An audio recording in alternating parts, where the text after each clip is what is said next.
Hari ini kita baru saja menerima bantuan kurma. Kan? Ingat tak korang ada daripada ramai penyumbang yang tengah tengok video ni dah menyumbangkan kurma-kurma, ingat tak? Tak ingat kan? Sebab tu saya ingatkan. Sebab apa saya nak kena ingatkan? Sebab saya nak bagi tahu benda dah sampai. Barang dah sampai. Jom kita tengok kurma macam mana kita bagi dekat asnaf ni. Dekat asnaf-asnaf kita, Masya Allah, ini bukan kurma kaleng-kaleng punya. Apa, saya bawa keluar.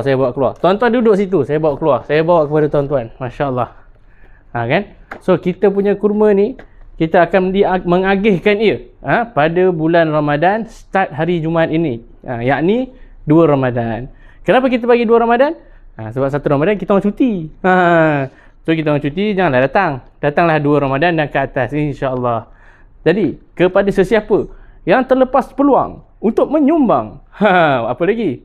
Boleh ke nak menyumbang? Boleh, insya-Allah. Cuma kita tak adalah buat kurma.